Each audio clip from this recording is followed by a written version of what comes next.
Alright, welcome to week 1 of English 125, Introduction to Literature. Remember that all Ashford weeks start on a Tuesday.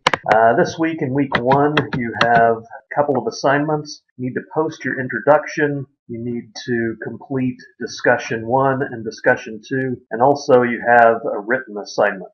On discussion 1, please make sure that you read the directions carefully, especially with respect to the length of the discussion post. These initial discussion posts need to be at least 200 words. You need to go into detail and you need to explain things carefully. Also, you're required to respond to at least 2 of your classmates' posts, and these responses have to be at least 125 words in length. So short posts like good answer or nice response or interesting post, that's not going to get it. One of the purposes of this course is to practice your writing. Response posts to your classmates have to be at least 125 words. The same holds true for pretty much all of our discussions throughout this course. Your initial posts are going to have to be at least 200 words, and then each response to your classmates needs to be at least 125 words. You need to go into detail, and you need to explain things. Brief responses are not acceptable. Also, on all of your discussion posts, and with every post that you make, every assignment that you complete for this course, you have to provide correct grammar, correct spelling, all of those sorts of things. Don't write like you text. This may be an online class, but it's not a social networking class. This is not Facebook. This is not Twitter. This is a writing course, and you're expected to write in proper English, to use correct spelling, correct punctuation, and correct grammar in everything that you do. Also, one note on this discussion too. It says that you're supposed to choose at least 4 literary terms to discuss in your initial post. This gives you a hint as to a way to sort of break up your post into small paragraphs. And so, since it says choose at least 4 of these terms to discuss in your post, this post for discussion 2 should be at least 4 paragraphs in at least 4 small paragraphs. Since you have to post at least 200 words, you could break up each paragraph in sort of about a 50-word paragraph. So this is one way to create a well-structured post.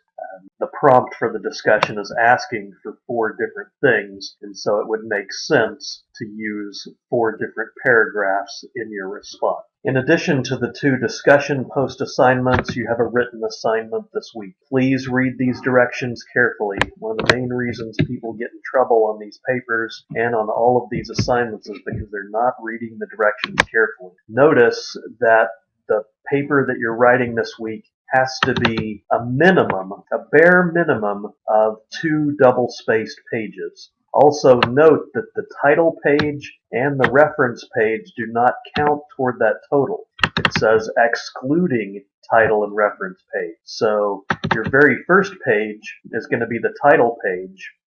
Then you're going to have at least 2 double-spaced pages. 2 is the bare minimum. Now, what you're doing in this paper is you're analyzing one of the literary works from this week's readings. And you're going to look at the following things: why the work captured your interest. You want to make sure that you use terms and concepts from the text to support your explanation. You're also going to be describing one of the analytical approaches outlined in Chapter 16. So make sure that you read carefully about these analytical approaches that Chapter 16 discusses. You'll also want to use details from the text to support your interpretation. Finally, you're going to evaluate the meaning of the selected literary work, and then you're going to be using the analytical approach that you described. You're going to use an analytical approach to describe one of the works, or the work of your choice, from this week's reading. Now, the opening paragraph of this paper needs to be an introductory paragraph, and this needs to provide a thesis statement. An introductory paragraph introduces the topic, and then the last sentence of that introductory paragraph tells us what you're going to discuss in the paper and what your conclusion is going to be. Thesis statement has to tell us what the paper is going to discuss and what the conclusion is going to be. A thesis statement is kind of like a to-do list where you tell us the things that you're going to do and then the reason why doing those things is important. So the first thing that you do in this paper is you're going to have to create an introductory paragraph, and the last sentence of that paragraph is going to contain the thesis statement, what the paper is going to discuss and what the results of that discussion are going to be. Also, this is a research paper, and any source that you use has to be properly cited in the APA style. Final page of your submission is going to be a references page. This page has to be in alphabetical order, and it has to be formatted to APA style. If you need help with this, the Ashford Writing Center has lots of examples and lots of sample papers that you can look at. So you should definitely check out the Ashford Writing Center. Alright, so as noted above, the paper needs to be at least 2 pages of discussion, and that's the bare minimum, really. You have to do more than that. If you just do 2 pages, the best that you're going to do is a C on the paper. You're not getting an A paper if you just provide 2 pages of discussion. Note also that those 2 pages do not include the title page and the reference page. Page number 1, title pages, a minimum of 2 pages of discussion, and then at the end, a reference page. So when you finally submit this, the bare minimum is going to be 4 pages. If you don't have more than 4 pages, don't expect to get more than a C on this paper. Make sure that it's formatted according to APA style. An APA style involves double spacing the paper, 1-inch margins all around. You have to use Times New Roman 12-point font. Also, keep in mind that this is a research paper, so you've got to use at least 2 scholarly resources. Wikipedia, Yahoo Answers, those sorts of things are not scholarly resources. The course itself gives a number of scholarly resources in the course materials listing. Articles like this article on reading literature, decline and fall from the journal Academic Questions, that's a scholarly source. But things like Wikipedia, blog posts, anything from a .com is probably not a scholarly source. You want to look for things that are published in literary journals, like Saunders' article, A Worn Path. This appears in the Southern Literary Journal. That's a scholarly journal. Or Sutton's article, a different kind of the same thing, that appears in Explicator. That's a scholarly source. But things like Wikipedia, Yahoo Answers, Cliff's Notes, that's not a scholarly source. Spark Notes, that's not a scholarly source. Don't use that. Anything like that Shmoop, that's not a scholarly source. You can't use that junk.